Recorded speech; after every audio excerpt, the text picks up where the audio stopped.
Ao que tudo indica é o seguinte, corre risco? Sim. Tem risco de morte súbita? Sim.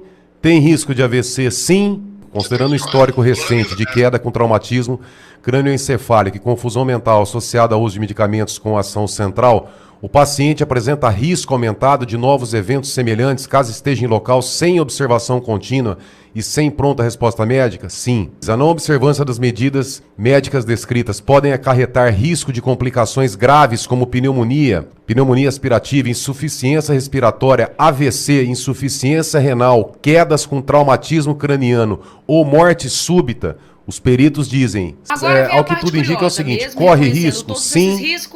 Tem risco de morte súbita? Sim. Tem risco de AVC? Sim. Considerando o histórico recente de queda com traumatismo crânioencefálico e confusão mental associada ao uso de medicamentos com ação central, o paciente apresenta risco aumentado de novos eventos semelhantes caso esteja em local sem observação contínua. Informação com relação ao laudo da Polícia Federal, que pede ou diz que o presidente Bolsonaro pode continuar na Papudinha. E o Borgo quer dividir contigo também, Osmar. Pois não, Borgo? Olá, doutor, prazer falar com o senhor. Doutor, prazer, Borgo. O laudo da Polícia Federal acabou de ser juntado no processo e tem um despacho do ministro Alexandre de Moraes tornando esse laudo público, né? O laudo ainda não, pelo menos eu entrei aqui no site do Supremo, não vi o laudo, mas tem alguns outros meios de comunicação, enfim, nós tivemos acesso a esse laudo. Resumindo, no final, a Polícia Federal, os peritos indicam que o presidente teria condições de continuar na Papudinha, porém, sob alguns cuidados e algumas modificações. Tem alguns quesitos aqui que eu estou selecionando, por exemplo, quesito número 5, considerando o histórico recente de queda com traumatismo crânioencefálico e confusão mental associada ao uso de medicamentos com ação central, o paciente apresenta risco aumentado de novos eventos semelhantes caso esteja em local sem observação contínua e sem pronta resposta médica? Sim. Quesito 6. A não observância das medidas médicas descritas podem acarretar risco de complicações graves como pneumonia, pneumonia aspirativa, insuficiência respiratória, AVC, insuficiência renal, quedas com traumatismo craniano ou morte súbita? Os peritos dizem sim. E como conclui? Coloca aqui, a pneumonia aspirativa é causa de morte em idoso? Resposta, em teoria, sim. No caso interno, os exames complementares disponibilizados mostraram resultados inespecíficos para se firmar categoricamente o diagnóstico de pneumonia respirativa. Quer dizer, resumindo aqui, eu vou trazendo mais durante a entrevista alguns outros pontos que eu tive acesso agora que eu estou analisando e trazendo esses pontos principais, são aqui dezenas de quesitos. Mas, ao que tudo indica é o seguinte, corre risco? Sim. Tem risco de morte súbita? Sim. Tem risco de AVC? Sim. Mas no final, ele pode continuar na Papudinha. É isso que o laudo está indicando, doutor. Pois é, Borgo. O laudo tem razão no que ele fala, né? Ele tem risco, né, nessas coisas todas. A pneumonia aspirativa, que muito pelo refluxo, né? Ela é uma causa importante de morte, inclusive, de dano pulmonar, de insuficiência respiratória em idoso, né? Inclusive, muito mais comum do que a gente imagina, né? E precisa de cuidados.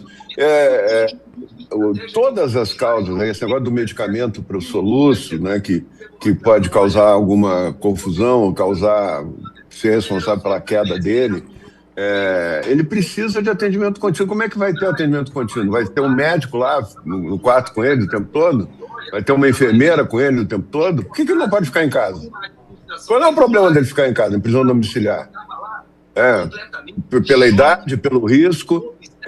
Eu não vejo, o laudo é contraditório, né? Ele deveria estar. Nós fizemos uma moção, nós estamos agora ultimando para entregar para o presidente Hugo Mota, para ter uma posição da Câmara dos Deputados sobre isso. Isso é um absurdo o tratamento que ele está tendo, né, com as condições que ele tem.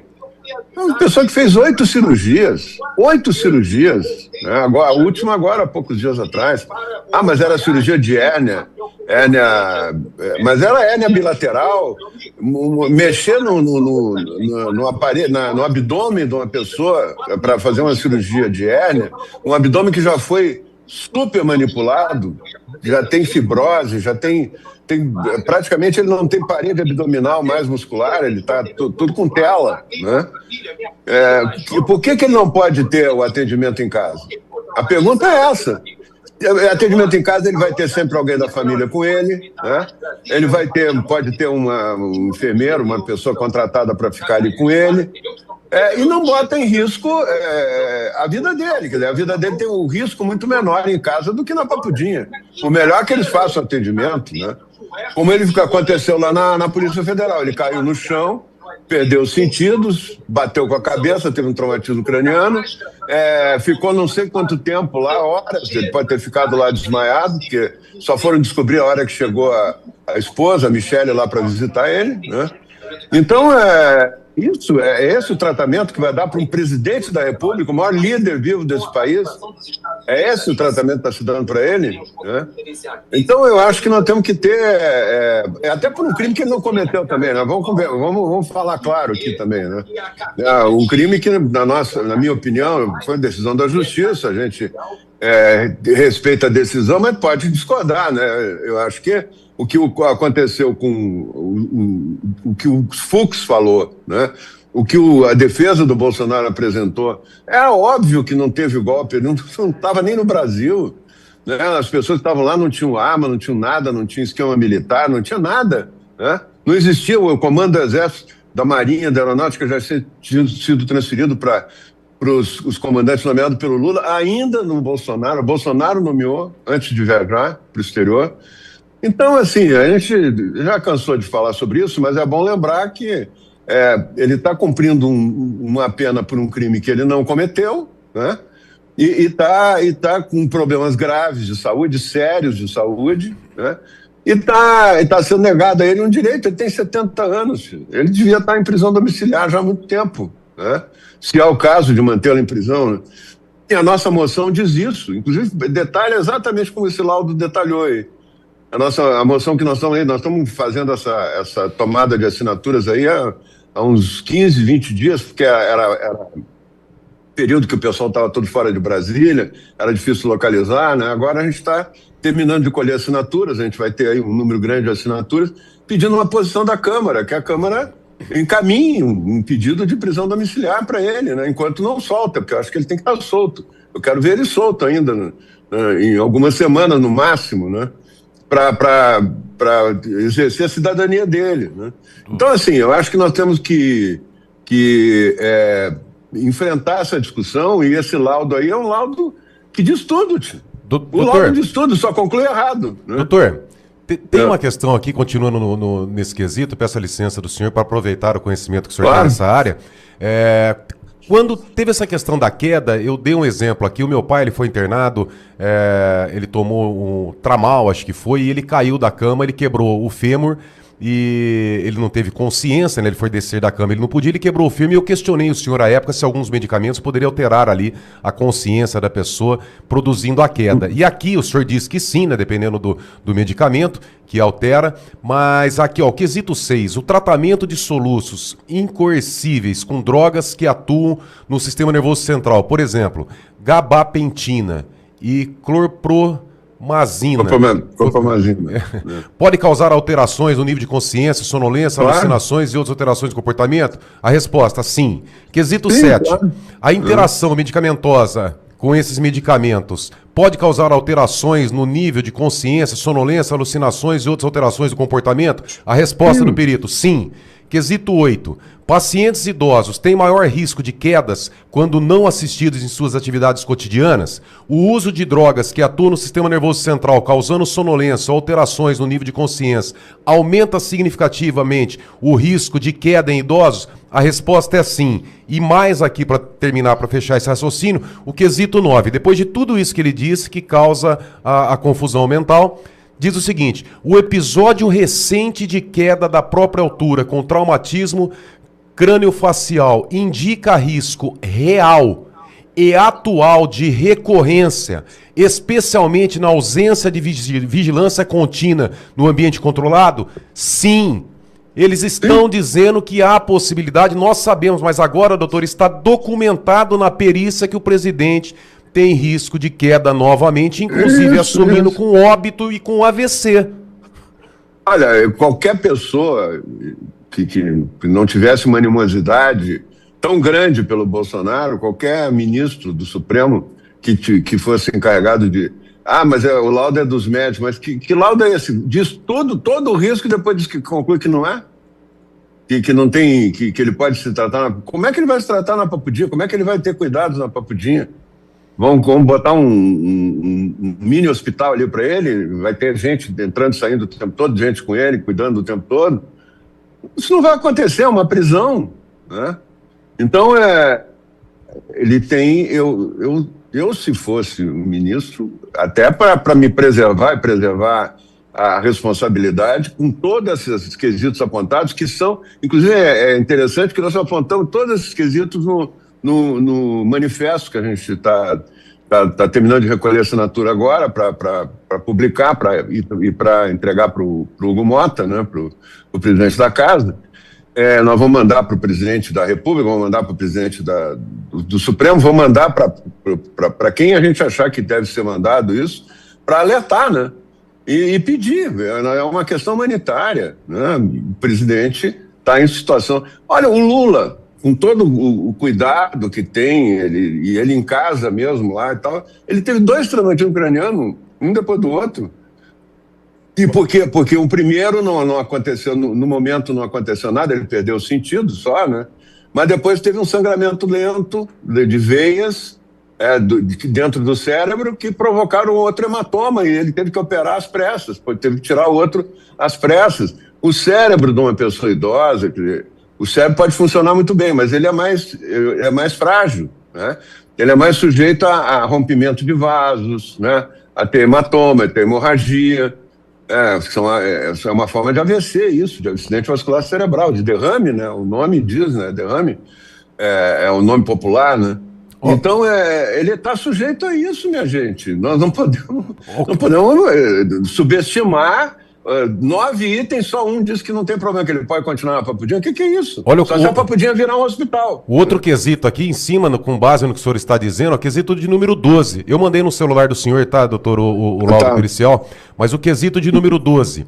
O periciado necessita de monitoramento clínico diário, controle rigoroso da pressão arterial, hidratação adequada, administração regular de múltiplos fármacos, acesso rápido a exames laboratoriais e de imagem e possibilidade de atendimento médico imediato em intercorrências? Sim. Não, eles, vamos combinar, os peritos, tem que reconhecer, os peritos da Polícia Federal disseram o que tinha que fazer, né? Ele só tem uma frase lá que está discordando de tudo, né? Mas eles disseram que tem que fazer. A pessoa nessas condições precisa dizer o que eles disseram. Doutor, acha que ele vai ter isso aí na Papudinha? Osmar, uma dúvida, em casa. Uma dúvida minha, Borgo e doutor Osmar Terra. O mesmo rigor ou o mesmo questionário foi preenchido pelos médicos ou pela Polícia Federal num laudo para colocar o Collor numa condição diferenciada? Porque olha o rigor, né, do questionário, olha a extensão do questionário, complexidade desse questionário, que mostra que o presidente Bolsonaro precisa ir para domiciliar.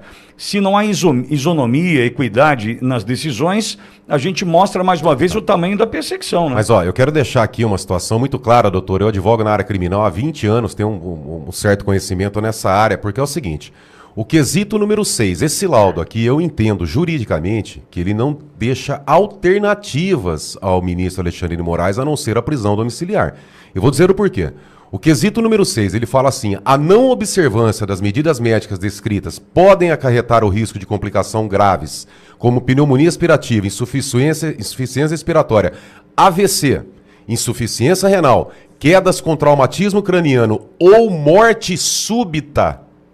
O laudo da perícia é sim. Quer dizer, se o ministro Alexandre de Moraes não tomar não se adequar às providências, enfim, que o presidente precisa, pode ocorrer, inclusive, a morte súbita. E aí eu trago aqui ao Código Penal, ao artigo 13, parágrafo 2º, que diz o seguinte, a omissão é penalmente relevante quando o omitente devia e podia agir para evitar o resultado.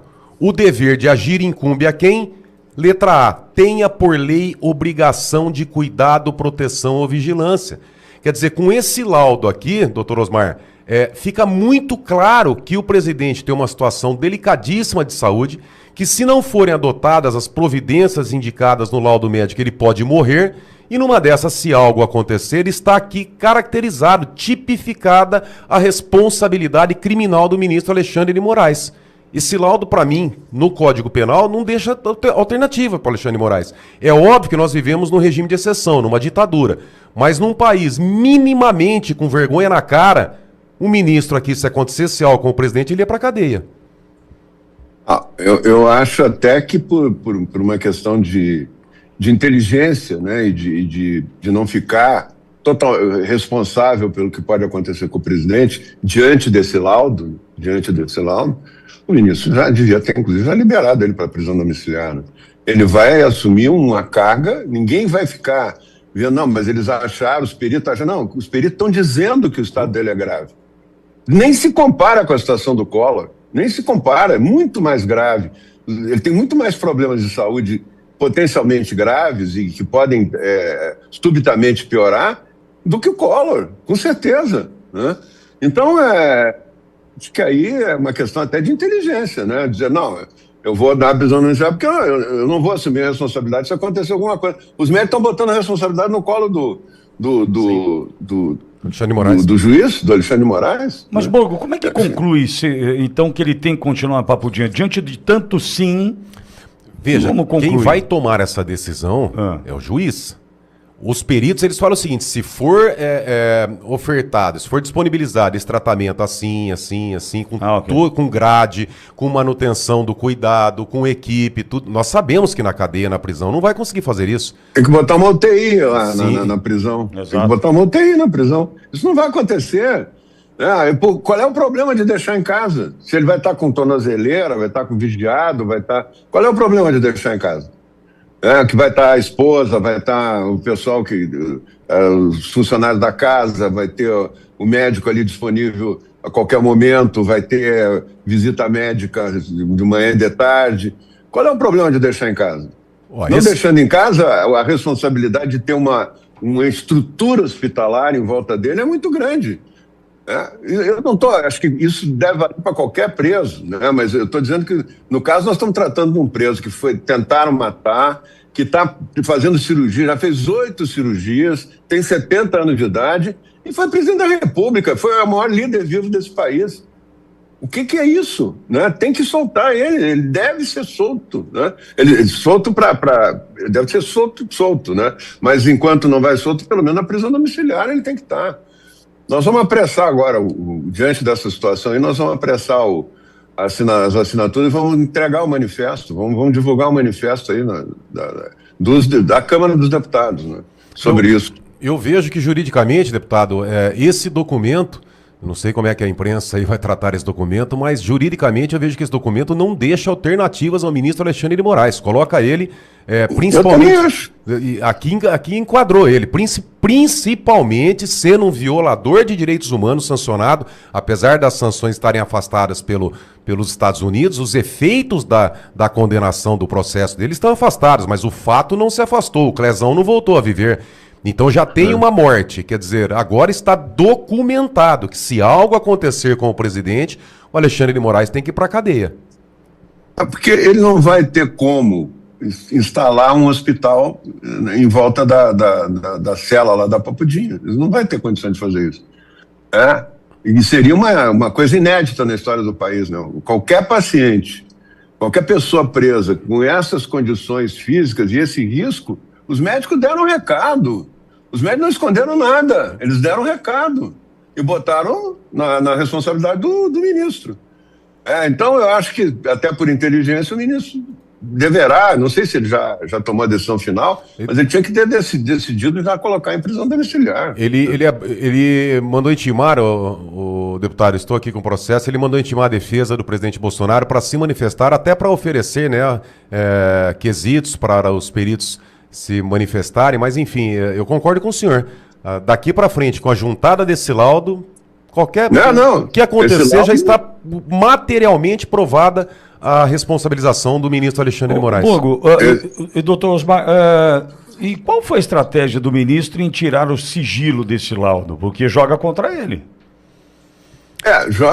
Mas ele tem que tirar o sigilo. É um tipo do laudo que não dá para esconder. Sim. Não, mas Osmar, como é que ele vai esconder esse laudo? Porque, Osmar, é que ele mesmo determina, né, Osmar? Ele mesmo determina, né? Sim, mas os médicos que fizeram o laudo, eles têm uma responsabilidade ética, inclusive de dizer, nós alertamos. Que isso vai estourar, né? Pode estourar, né? Tomara que nunca estoure, mas isso pode estourar com uma piora do quadro dele. E os médicos vão dizer, nós avisamos, né? Então é muito pior a população, a sociedade ficar sabendo pelos médicos que vão dizer que avisaram, né? Do que ter um laudo ali e ele deve ter... Eu acho, olha, pode ser que eu me engane, eu acho que o fato dele ter mandado para a defesa, e eu acho que ele vai dar prisão domiciliar. Né? Ele não tem como escapar disso aí. Ninguém escapa, não é ele, ninguém escapa de encaminhar para prisão domiciliar com esse laudo. No final das contas, o que fica é um clima de incerteza. O caso segue em debate, os bastidores seguem agitados e o público tenta entender até onde isso vai. Não é só uma questão jurídica, é uma discussão que envolve responsabilidade, limites e decisões que podem ter consequências sérias. E agora eu quero saber de você, o que você acha que estão contando? Tudo ou tem coisa ainda vai aparecer?